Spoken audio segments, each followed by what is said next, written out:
Christian is the historian for the State Historical Society's Historic Preservation Office, where he's worked in virtually every aspect of the program for over 30 years. He also worked as a historian for the American Association for State and Local History, conducting national historic landmark theme studies, eventually preparing over 100 National Historic Landmark nominations in 28 states. He is the co-author of Nashville, A Pictorial History, and has published articles in the Dictionary of North Carolina Biography, the North Carolina Historical Review, and book reviews in agricultural history and history news. Christian was the project director for Iowa's Opera House survey completed in 1993. Christian has a BA in history from Guilford College and an MA in history from Wake Forest University. Paula Moore is the architectural historian for the State Historical Society's Historic Preservation Office and manages the nation's largest local government preservation program. Moore was the project director for the Preserve America-funded Project Hollywood in the Heartland. You saw the poster out in the hallway. That's going to lead to being a major museum exhibit in our building in Des Moines in 2014. And Paula's heading up that team to prepare that exhibit. She has held positions with the National Trust for Historic Preservation, the White House, and the National Park Service in Washington, D.C. From 1994 to 2000, Moore was curator of the U.S. Treasury Building, where she was responsible for the preservation and interpretation of the building and its collections. She has an MA in Museum Studies from the famous Cooperstown's graduate program and a PhD in architectural history from the University of Virginia. We really appreciate them taking the time to drive over here today and enlighten us about this topic, so let's give them a big welcome. Basically, what we're going to be dealing with are two fairly major surveys that the State Historic Preservation Office did, one with opera houses, and then the most recent is the movie theater survey. The Opera House survey resulted in a document called Footlights in Farm Country, Iowa Opera Houses 1835 to 1940, which has been used to nominate a number of opera houses to the National Register of Historic Places, which is basically what our major involvement is in terms of historic preservation. That project was completed in 1993, and the focus was really on developing a historic context for live stage entertainment in Iowa. That was the primary purpose of the project. It's been a fairly successful document in terms of use. The Opera House project has gone very well. When we use the term opera house, basically it's one of those things that's the term. Very few operas took place in these. Occasionally, but it was just about any type of theatrical performance. And also the opera house would be used for all kinds of activities like dances, town meetings, political rallies. Churches and school events, sometimes lecturers would come through. A lot of these were in the 20th century would be converted into movie theaters. Just some playbills in terms of promoting these. In terms of the historical development of the opera house, there were basically three phases in the development of opera houses. And generally from 1830 to 1870, it was basically just about any building where you could figure out where you could get a group of people together. Any space that was large enough to hold a crowd. It might be a courthouse or school, or maybe a barn. Typically, earliest examples of these appear in places like Burlington, Davenport, and Dubuque, which were settled first. Typically, you would get, it was kind of a traveling troops coming through, usually by wagon or whatever, or steamboat. And a big part of what they typically put on were Shakespearean dramas, comedies, that kind of thing, fairly light, frothy kinds of stuff. The second phase, which comes in more after the 1870s, you start seeing larger troops. Also, you start seeing buildings designed specifically for performances. I mean, you get what we call purpose-designed opera houses.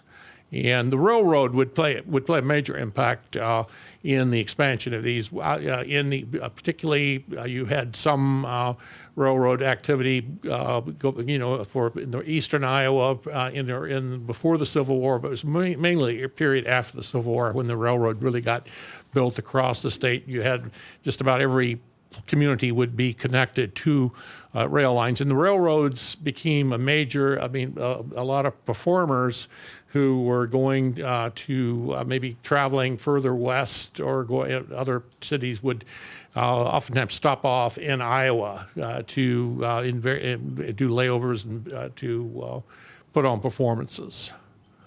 The typical opera house design in Iowa was typically on the first floor you would have commercial, some type of commercial activity. And then the upper floor tended to be more. This is where you would have your performance area, and of course, this is basically a thing of economics. You're not going to be having performances every day, and so the sort of the bread and butter for keeping these buildings operating was the commercial activity. Example here is this nice cutaway drawing is based on the Opera House in Eldon, Iowa. So.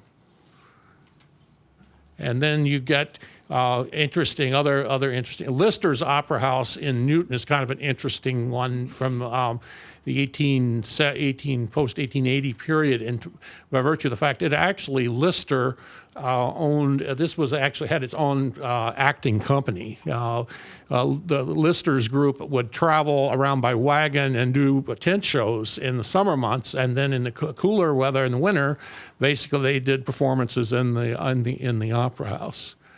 And here's an example on your right of the PV Grand Opera House in Sioux City, which was one of the more elaborate ones.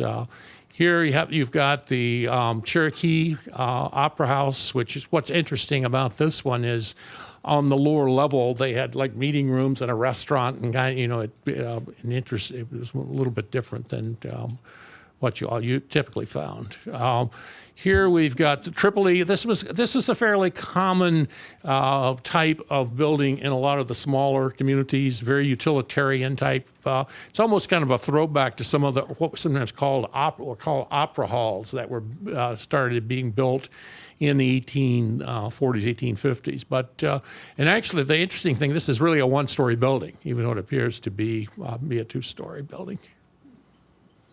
One of the more interesting ones, one of the of course factors is how were communities able to get these buildings built? A lot of them where you had local people getting together and organizing, getting people to subscribe to stock in getting the building built. This is in Akron, Iowa. And this one was actually built by an insurance company. The insurance company basically told people in Akron, if you buy X number of dollars worth of insurance, we will build you an opera house. And so the insurance money went into building the building. This one is still standing. Just got put on the National Register within the last couple of years, but. We don't know how many times that insurance thing was tried, but anyway, there were different ways that they would undertake to get these buildings constructed. Here's one of the more interesting ones, the Corning Opera House, the Opera House block in which has this is an early historic image.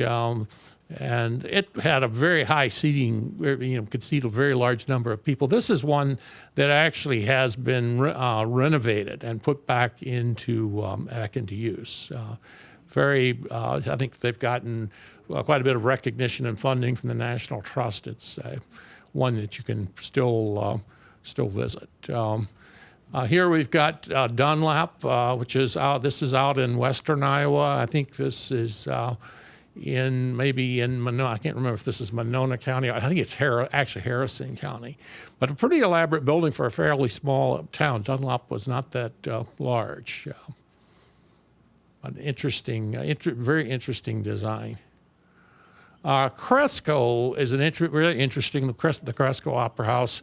This is kind of one of the last of the opera houses built in Iowa that you kind of use the term opera house. It was promoted by a local individual who was involved with traveling, had a theatrical company or something like that. He got the local people interested, and they building, I mean, I worked on, this was one of the first nominations I worked on when I came to Iowa in 1980.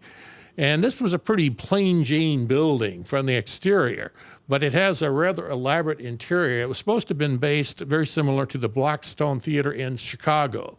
And it has very nice finishes, and I think they rehabbed it there locally about 1978, 1979. And the interesting thing about this one is that actually, not only did it do live theatrical performances, it also was equipped to show movies. And so it sort of combines both the opera house and the movie thing in one, purposely done in one building. Here you've got this is probably one of the better known opera house. This is kind of a classical opera house. This is the What Cheer Opera House to the east of this is a building, one of the early efforts at historic preservation in Iowa. I think the Creamery Theater operated out of here and may still operate. I'm not quite sure. It's unfortunately the town of What Cheer has lost a lot of it.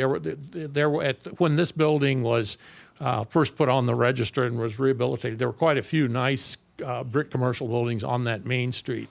Unfortunately, the success of this building did not carry over to the rest of the community, and I think there's almost all of those other buildings are no longer there.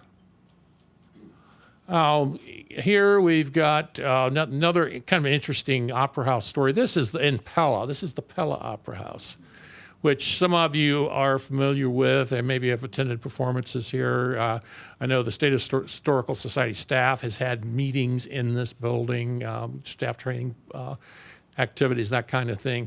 The interesting thing about this building is it only operated as an opera house for maybe 3 or 4 years. It was built by a local developer who very quickly lost his fortune, and the building did not do very well, and it ended up being converted into a car dealership.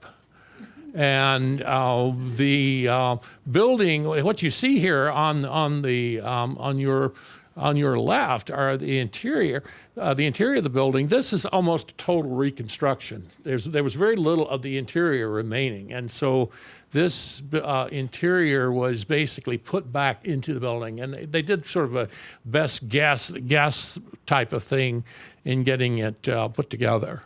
But it's a beautiful building. They've done an excellent job, but.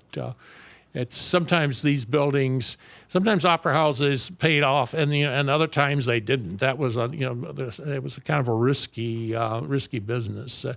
I think financial management was one of the major issues in the success or failure of these operations. Here's kind of another interesting example: the Whiting Opera House in Toledo, Iowa. This was built by the Whiting family. It was one. Actually, they built 3 opera houses. This is the only one they built in Iowa. They built two others in other states that the family had lived in, and this one has been just recently rehabilitated with using historic tax credits. And it's very, very nice building. It's been placed on the National Register. It's really a fantastic building. The third phase of opera house construction is more when you start getting into what we sometimes call the grand opera house, or the really big the very big house, and particularly those larger ones you're going to find in the larger cities. You've seen the PV, some of the photos of the PV Opera House in Sioux City. That was that would have been a third phase opera house. You had oftentimes larger communities. Sometimes you had they would have their own stock companies of performers. Larger theaters. Sometimes in the summer they might even have an open air theater. There are not as many of these in Iowa as in some of the other some other states, but there's a fair number of them. What's the city? That one was in. This is in. This is in Des Moines. This is the Princess Theater, which was probably one of the more successful of those that had stock performers. I think this one, I think this photo is probably from around 1910 or thereabouts. I think they operated maybe down until almost World War II, or maybe I think maybe they did shut down in World War II. Probably one of the more famous people to come out of the Princess Theater was an actor by the name of Ralph Bellamy. Spent time there. And some of you are familiar with Ralph Bellamy. He did a lot of TV, a lot of movies. Probably, I think his last movie was Rosemary's Baby. I think he was the devil or something like that. But he was, anyway, he was a major figure in theater and the movies. But anyway, the Princess was one of the more successful of these companies. And here we come to kind of a, this is a drop from the Solon Opera House, which is down in the Museum, in the Theater Museum of Repertoire Americana at Mount Pleasant. And we had a discussion about this yesterday. I was wondering if this was where this was supposed to be. We think it's just like sort of an artist thing. At first I thought, well, is this the Iowa Capitol or is this the old Capitol? I'm not sure what this is supposed to be. I think it was just a made up, I do think it's somewhere in the United States. But anyway, this is kind of our transition now to, we're going to be now going into the movies. And Paula will now pick up. Well, I'm going to talk about the next part of the story, focusing on movie theaters in Iowa. And Mary gave a very nice introduction to me, and you may have kind of picked up on the fact that I recently moved back to Iowa. I came back in 2005. And both Ralph and I, in our jobs, we spend a lot of time traveling the state, looking at buildings and meeting with property owners. And so I was on a trip to Northeast Iowa, and if any of you travel to Northeast Iowa, you know you've got to take small highways and go through lots of little towns. And I started noticing how many towns had movie theaters that were still in operation, and how many theaters were showing first-run movies. And that really surprised me, because the media certainly promotes this notion that small towns are dying and movie theaters are closing. And my experience traveling the state was a really different experience from that. So we thought, well, maybe there's a story here to be told. So we started doing a little bit of work from the office to see what kind of movie theaters that we could find. So that project is what I'm going to talk about today. In case you're interested, this is the Palm Theater, which was in Davenport. And this photograph is from 1913. And I thought it was particularly evocative because of how many people are standing in front of this theater and the signage that we can see so clearly. Certainly, Iowa participated in a national craze for motion pictures. I think the earliest reference we found to a motion picture being shown in the state is 1898, but that may not be the earliest. But I thought to illustrate this craze for motion pictures, this Ding Darling cartoon would be a really good illustration. This was published in a Des Moines paper in 1913, and you may or may not be able to see all of the signage from where you're sitting, but there's some very interesting and funny things here. So for example, here in the upper right-hand corner, it says, "Sermons in moving pictures, money refunded if the pastor says a word." And then I like this one too because I'm a President Wilson fan. President Wilson eating a soft-boiled egg. I think it says in 3 reels, something like that. So, we think today about how everything is on Facebook and on the internet, and Google is out filming, and so this particular cartoon sort of gets at that people were so crazy about movies that they were potentially interested in watching anything. And then I have to bring in Lillian Russell because she was in the title of our talk. Lillian Russell removing a wrinkle. How many reels did that? 3 reels, I think. Yeah. So. It says 3 big reels. Yeah, 3 big reels. All right. So by the early 1940s, Iowa had 550 theaters statewide, and those ranged from very small theaters, 150 seats, to 2,500 seats at the Paramount Theater in Cedar Rapids. Fort Dodge is interesting. Fort Dodge had 6 movie theaters, and at that time their population was about 23,000. Now clearly they were not just drawing from within the city of Fort Dodge.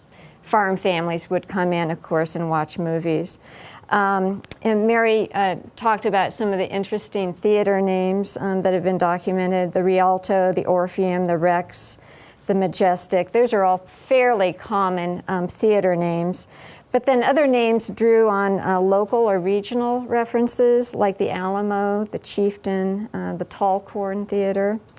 And then in other cases, the theater was named after the family that operated the theater, like the Watts Theater in Osage, Iowa, which is a really wonderful example.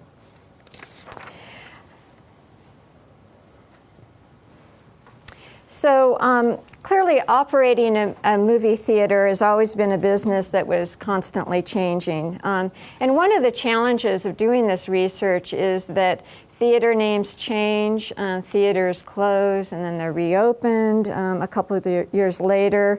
Remodeling is very common to keep the theater sort of fresh in people's minds. So that's all very challenging for the researcher. But many more theaters have not survived, and today downtown Des Moines doesn't have a single theater, and you can imagine how many theaters there were downtown Des Moines. In 1979, probably our most important theater, the Paramount, was demolished, and before it was demolished, the staff put on the marquee, "Come watch the Paramount come down." So it was a spectacle, and people actually went to downtown Des Moines and watched the building being imploded. But we're glad to say that more recently the story is a lot brighter, and we have lots of great examples of movie theaters that have been rehabilitated. Maybe the most recent example that I can think of is the Capitol Theater in Burlington, which is a really wonderful example. And if you come to our preservation conference in August, you'll have an opportunity to see that.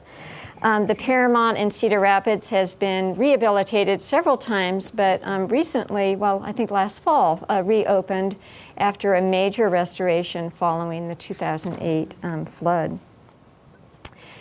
So we were fortunate to receive a grant from Preserve America to help us with the survey project.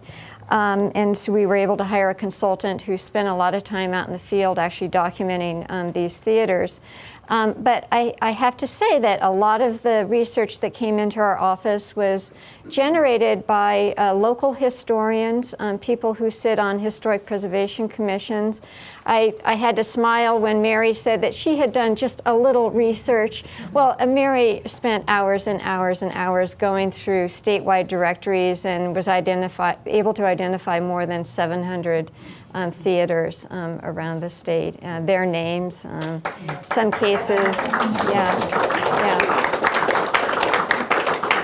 in some cases, the period of time in which they operated, who the theater operator or manager was. And so, Mary, we really thank you for that contribution. So like a little like the Opera House project, we've divided the theaters kind of loosely into these typologies. So that's how I've organized the rest of this talk today.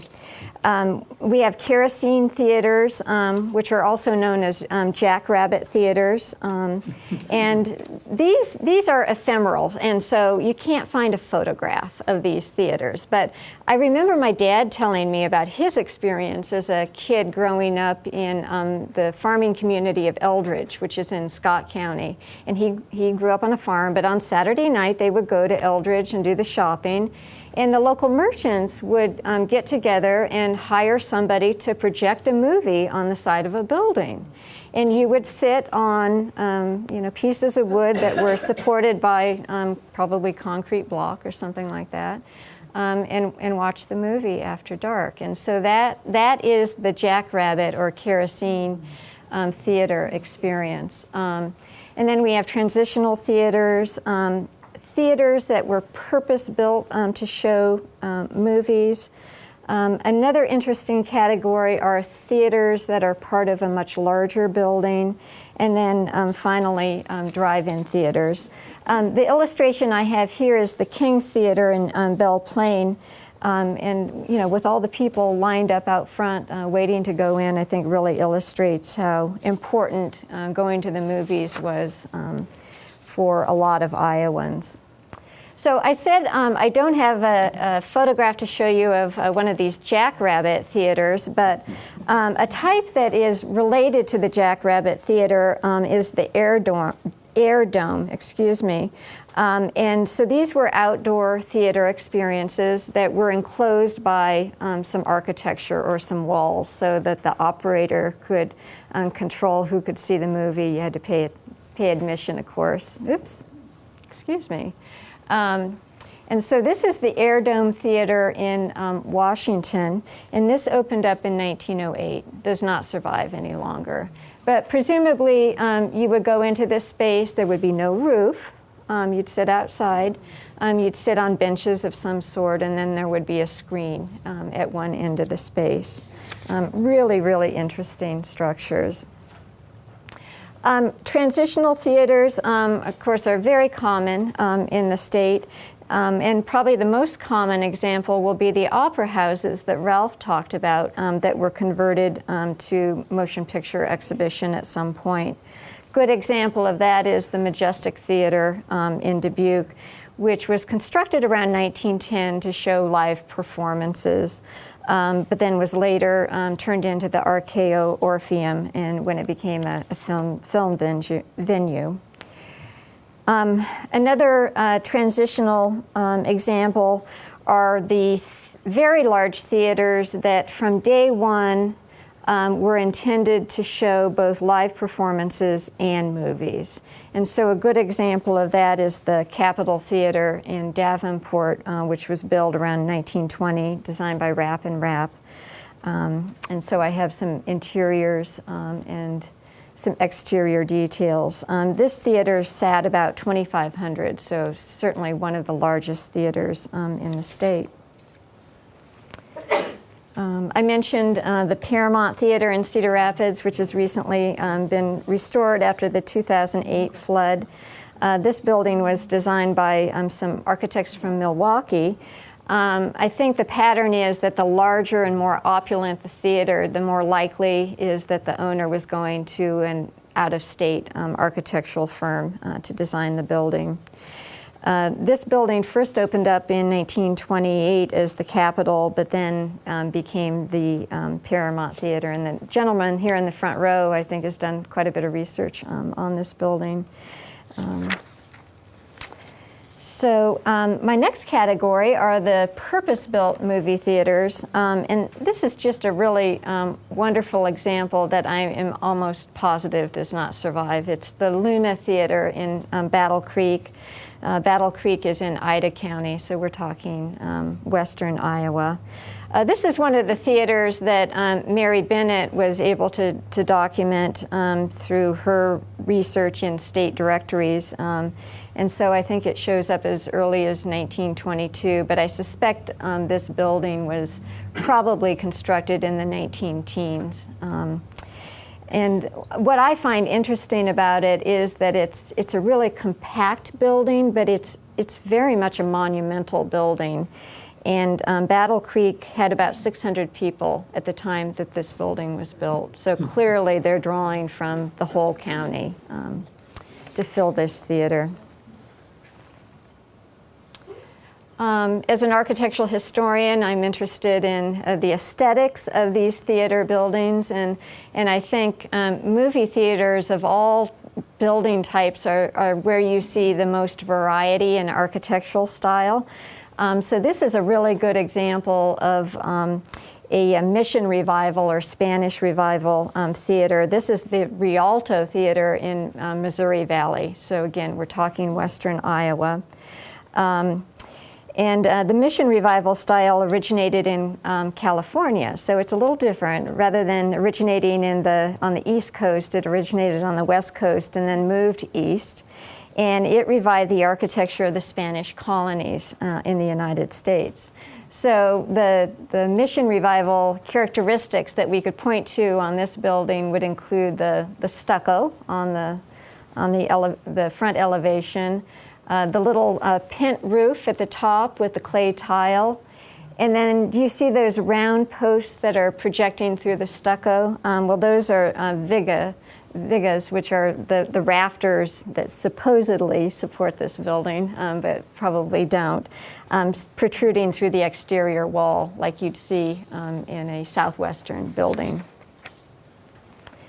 We have lots of examples of Art Moderne theaters in Iowa, and this one may be familiar to you. This is the Malik Theater, built in 1947 in Independence, Iowa. This building was designed by Weatherall and Harrison, a very prominent Des Moines architectural firm. And I think more than any other architectural firm, this is the one that designed the most theaters in the state of Iowa.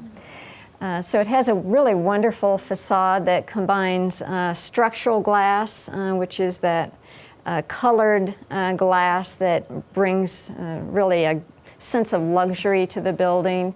There's polished metal. And then the upper part of the elevation is made out of limestone, which is kind of unusual for a theater building. And then originally, the outside of the building had lots of neon, so there were neon tubes that raced red and blue up and down the facade of the building, really animating it and giving it a lot of activity and interest. And then I have a couple of photographs of what the interior looks like, at least looked like in 2007 at the point this National Register nomination was prepared. The photograph on the left, of course, was taken in 1947, and then you can see that the interior of the building really has not changed that much. This theater is currently not operating, and we're a little worried about it, but hopefully somebody will come along and will rehabilitate it and get it reopened. This is another wonderful theater down in southeast Iowa in the town of Fort Madison, the Fox Theater. This building was first built in 1917 as the Strand Theater, so pretty early movie theater. And then the family who owned it hired a Kansas City architect by the name of Samuel Beer to do a remodel outside and in. And so this is the result of that remodel. So on the facade of the building, we've got polished pink granite and a lot of polished aluminum. I think there's some pink terracotta as well, and remarkably intact signage. So that's why I wanted to include this detail in the lower right-hand corner. I've found an article in one of the movie theater trade publications that gave a really good description of this building, particularly in terms of its coloration. And the interior lobby had serpent green walls, supposedly, and that sounds like a really rich color to me. And then the auditorium had a gray and green scheme, but then the chairs, the seats were upholstered in a ripe red cherry velvet and leather. The drapes were in Chinese red and teal blue velvet. So I'm not sure how much of that survives, but definitely a very lush interior.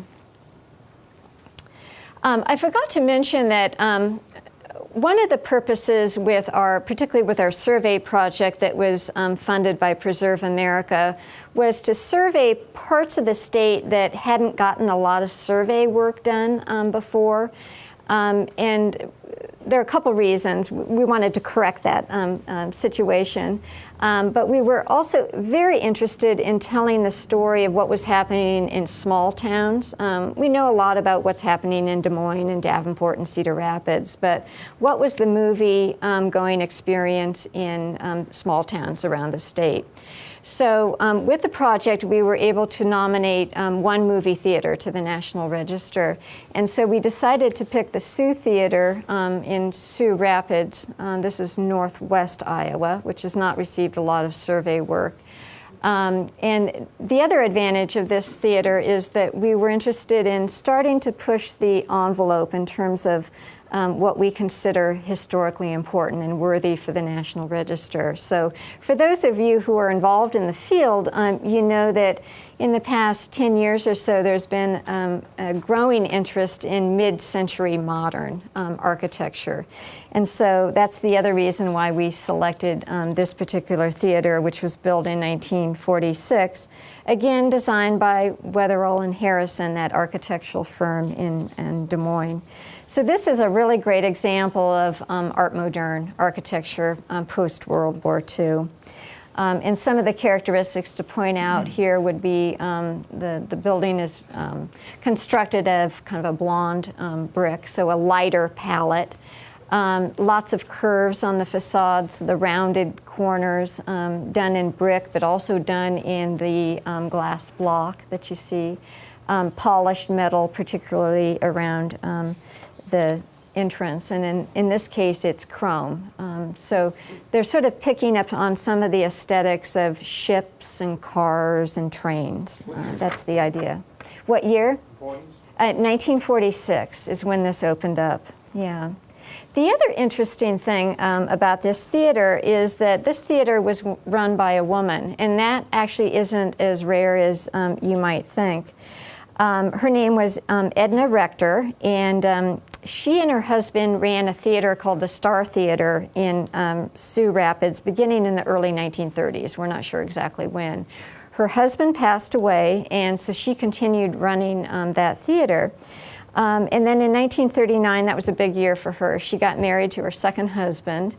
And then she also purchased the Avery Theater in Garner, which Jan knows a lot about. And so he ran the theater in Garner, and then in 1945, the couple decided to contract with the Des Moines architect and have this particular building erected, and so she ran this theater. She did an interview with Box Office magazine in 1937, and in that interview she said she thought a movie theater was an ideal business for a woman. She didn't go on to explain why she thought that, but then the article went on to talk about her redecoration project of the theater that she owned at that time. So I have a view of the auditorium.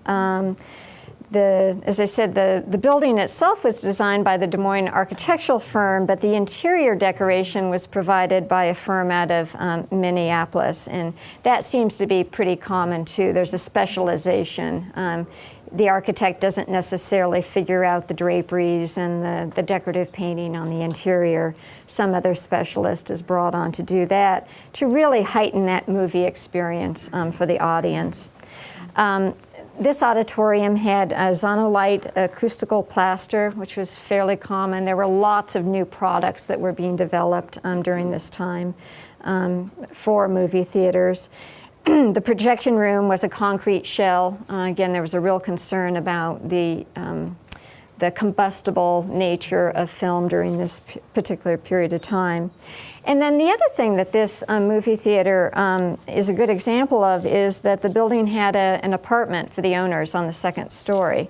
And that too is pretty common. So the Grands lived upstairs.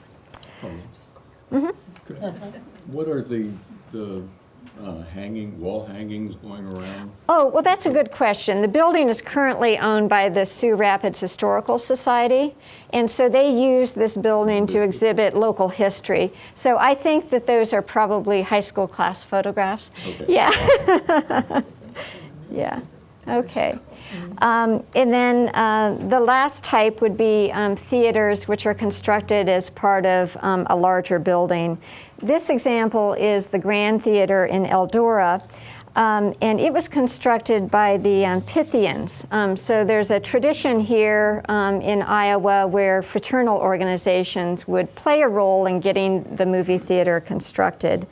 So you can see where the movie theater was. The other part of the first floor was occupied by a general store, and then presumably the fraternal organization had meeting rooms on the second story.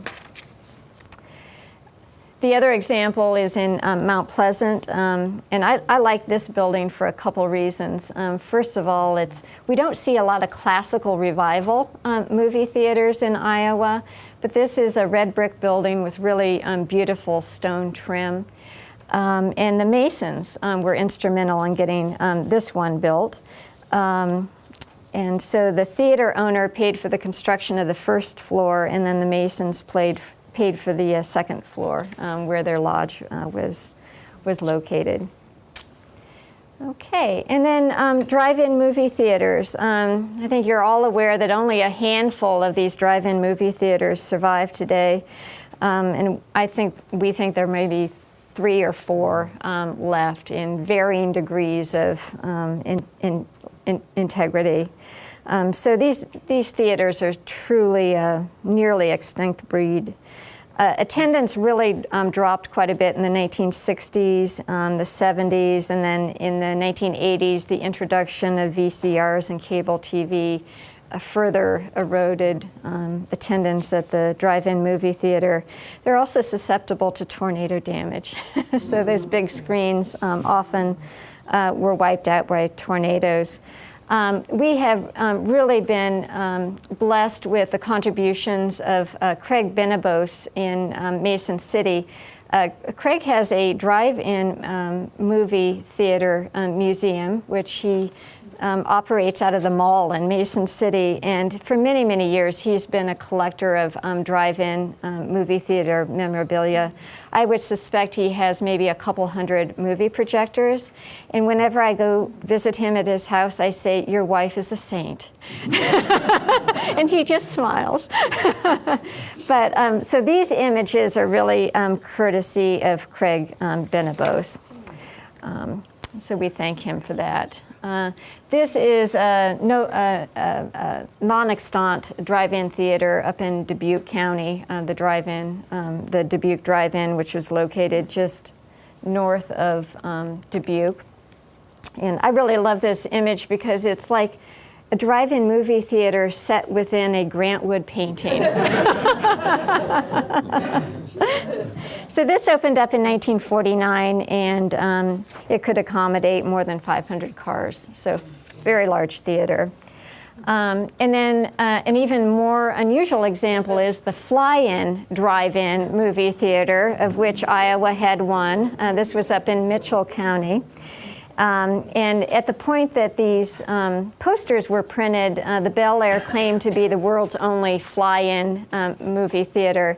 We know it wasn't the first, however. This idea came out of New Jersey, where there was a fly-in movie theater that opened up in the 1950s. This has been demolished, so nothing survives today, which is too bad, because it's such an interesting story. So as I think you know from the introduction, at the State Historical Society Museum, we're planning to do a major exhibition on moviegoing and movie theaters in Iowa, and that's going to open up in spring. I say late spring of 2014 because we have a lot of work to do on this exhibit. But we want to present to Iowans the research that we've done about movie theaters and the experience of going to a movie in Iowa. So that will be a big part of it. But we're going to talk about several other aspects, including movie making in Iowa. And this is a pretty early example. Charlie Tinsley, I'm not sure why this keeps jumping forward. Charlie Tinsley was a photographer in Corning, and around 1914 he founded the Tinsley Film Company. And he began a really active program of making movies in Corning, using local people as part of the cast. And so this is one of the movies that he made, introduced in 1914, Saved by the Stars and Stripes. He also did a film on a major fire in Corning, an aerial circus, and then a film that honored Civil War veterans that was titled Last Drill of the Boys of 61. So, and then we'll talk about some of the other films that have an Iowa connection in one way or another. The newspaper clipping in the upper right-hand corner is an announcement for a silent film called The Wonderful Thing, and this was released in 1921. The star was Norma Talmadge, and parts of this movie were filmed in Centerville. And I haven't seen the film, but people who have seen it have told me that you can see scenes of the courthouse and the railroad depot in Centerville. But the plot line involves a hog farmer. What do you know? So at the time, there's a newspaper article that talked about the film, and it described the plot as the story of the little American rich girl, daughter of Boggs, the American hog king. State Fair, of course, is based on Phil Stong's book of the same name, and that's been made into a movie twice, 1933 and 1945, and then more recently, Field of Dreams, shot near Dyersville in 1989. We promised you something about Lillian Russell and Ashton Kutcher, so I don't know whether these two will make it into the exhibit or not, but Lillian Russell was born in Clinton, but really grew up in Chicago, but very famous actress, known for her beautiful voice and her great beauty. So she was very prominent in the opera and musical theater scene. And then Ashton Kutcher, who I think is best known as somebody who plays a role in That 70s Show, but he's also appeared in a number of movies. And then some very famous examples, and then maybe some that you don't recognize. John Wayne and Donna Reed, of course, and then some lesser-known characters. In the upper right-hand corner is Raymond McKee, who was from Keokuk, and he reached stardom in 1922 for a leading role in a film called Down to the Sea in Ships, which was a whaling drama filmed off the coast of Massachusetts. Sanford, excuse me, in the lower right, was born in Osage, and he appeared in dozens of movies with Charlie Chaplin and Laurel and Hardy in the 1920s, 30s, and 40s. So you can see him there.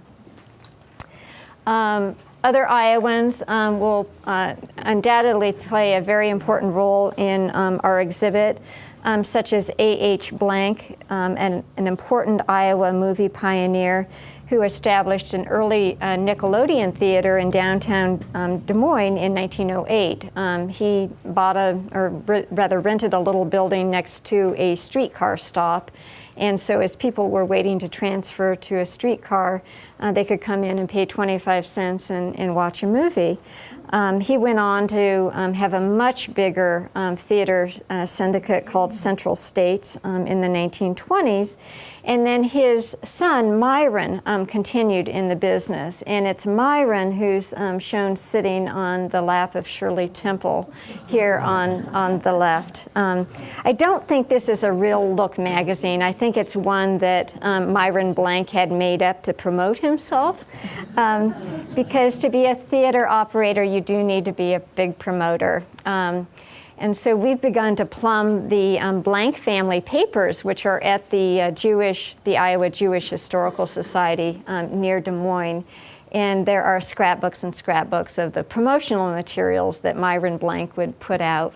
So this is just one example. He set up this contest with his theater owners in Nebraska, Iowa, and Illinois, and divided them into two teams, the Hatfields and the McCoys.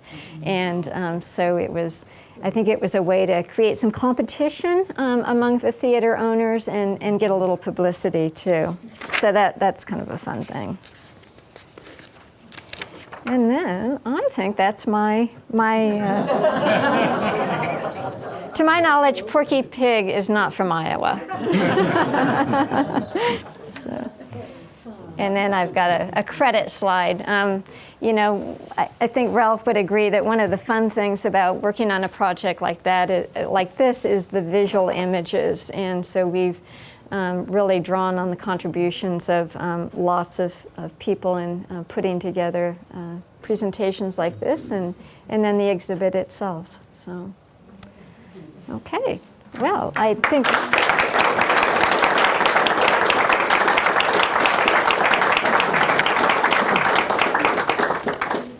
The question was about the Paramount Theater in Des Moines, and a very tall building. I can't tell you how many stories, but certainly much bigger than you'd need for the theater itself. And so there were offices upstairs, and in fact, that's where the Blanks had their headquarters. My father had an office there when he worked for an ad agency, so I think they rented out space to other people who needed offices, and that provided some of the cash flow. Yeah. I just wanted to add another example to your Jackrabbit Theater. My mother grew up in a little community in Cedar County called Sunbury, which is hardly more than a dot on the map. But she mentioned once that when she was growing up, she was born in 1910. I imagine this must have been around 1918, 1920, that there too, on Saturday night, they would bring in a projector and put it up on the screen. This was a community, not very large. My mother said that one of her pastimes, she and her friends, was to count the total number of people in town, and I think they got up to 90. I believe it's gone down since then, but it's amazing how far-reaching this kind of culture that you're describing did in fact reach. Sunbury, Cedar County, Iowa. Yeah, absolutely. It's pretty amazing. Yes? Any information on Elijah Wood? Eliza Wood. Yeah, the question was about whether we have any information about Eliza Wood. I recognize the name. Elijah? Elijah Wood. Okay, I recognize the name, but I can't really comment on that. I think maybe a lot of you know about the Internet Movie Database, which is a really great internet source to find biographical information for movie actors, producers,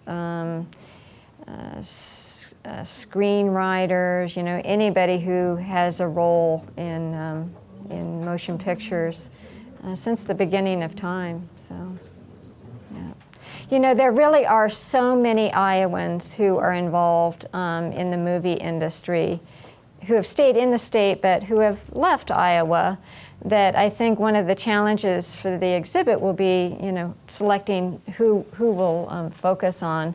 And I can envision having some sort of maybe kiosk in the museum exhibit where people can do searches on people that they're interested in knowing more about, but we won't necessarily have the space to feature in the exhibit itself. So I think there will be lots of opportunities for that. There seems to be a threat to our remaining theaters in terms of digital projectors that can cost as much as $160,000. Do you know anything about what's going on there? Well, I do, and we get the question was about the conversion to digital projection, which is happening right now, and I understand in the next year or two there's going to be a point where that's the only way to be able to exhibit a movie. So it's really kind of a crisis situation, and we have been getting lots of calls into our office. Theater operators wanting to know if there's any sort of funding available to help them purchase that equipment. And it's not something that we can use our grant programs for or historic tax credits for necessarily. But the good news is that I understand the price of that equipment is coming down. So the most recent price I heard was $60,000, which is still a lot of money, to be sure. But I think the price is going to continue to drop. I was talking with a young man who operates some theaters up in Plymouth County and Sioux City, and he purchased a theater that had already been divided into 3 small theaters. And so he's able to purchase one digital projector that can be programmed to run 3 different movies. And so it's kind of a centralized system. It doesn't require a lot of staff. So although he's going to have to outlay a large sum of money to purchase that equipment, the way he sees it is that it's going to save him money over time because of staff costs. So, yeah, but it's definitely something that is a big concern. And I think it's going to come to a head here in the next year or two. You mentioned the man who was working with Paramount Theater, Which Paramount Theater? Cedar Rapids. Oh, the one in Cedar Rapids? Oh. Mm-hmm. Maybe you meant Des Moines. Well, I think I talked about both today. So what was your question? You mentioned someone in the front row. Did Oh, this gentleman here. Yeah, the Paramount in Cedar Rapids. Yeah. Good. Okay. Yeah. To what do you attribute the resurgence of first-run movie theaters in small towns in Iowa? Well, the question was, to what do I attribute the resurgence of movie theaters in small-town Iowa? My comments are going to be anecdotal because I don't have any hard evidence for this, but some of the things that people have mentioned to me is, families make the decision, do we drive 30 miles to Mason City, spend the gas money to take the family to Mason City to see a movie, or do we stay in our community, save that gas money, and experience a movie with our friends and neighbors? And so I think that's part of it. I suspect that a lot of these movie theaters are open just because the person who operates it loves movies, and so it's a labor of love, and so they're not making money hand over fist. Other theaters are being operated by nonprofit organizations, so they'll have volunteers who will actually staff these movie theaters. The Windsor Theater in Hampton is a good example of that. They have a nonprofit organization, and they run movies, and they've been doing it for years. It's very successful, and I know those people, and they seem to be still very enthusiastic about it. So, yeah, that's a really good question. Just Thank a quick comment to follow up on that. There's a sort of flip side to the saving money on gas issue. I know there are people who drive from Iowa City to West Liberty to just sort of experience an old time movie kind of setting and with their families, and it's such a different kind of rationale. Yeah, that is interesting. Okay. I do have a question, but I just want to ask you quickly. Are your well? Let me add that Cloris Leachman to your list of Iowans from Des Moines. Your family are in Leachman Lumber. My question is: Are either yours or Ralph or both of your studies available for purchase or as books or publications? Well, that's a really good question. We have an excellent website for the Movie Theater Project up at www.preservationiowa.org. Preservation Iowa is our statewide nonprofit organization for historic preservation, and so they've been a partner with this project, and they created a website for the Movie Theater Project. So you can go there and do searches on theater names, searches on towns, county, and find and map these movie theaters. And then we've provided links to National Register nomination forms, if there is one for that building, or a site inventory form. Yeah, so that would be an excellent place. And I appreciate you bringing that up, because I should have mentioned that. What's the website name again? www.preservationiowa.org. Any more questions? One here. I guess this is more like a comment, because you had mentioned some common theater names of Rialto and Orpheum, Lowe's. I was doing some research on vaudeville and where that came from, and actually a lot of, or all of those names represented separate vaudeville circuits that had a single ownership, and they used to book vaudeville acts, and if you worked for one circuit, you were frequently forbidden to work with someone else. Sure. And so, but you would move from town to town and go to one Orpheum theater to another Orpheum theater. And eventually, yes, they all became movie theaters, just as the companies that managed the vaudeville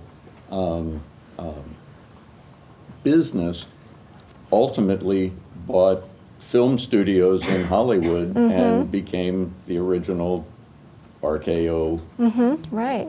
studio. Right, right.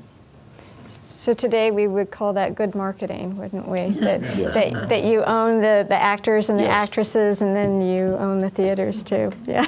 Yes. And you got your name on everything. You got it.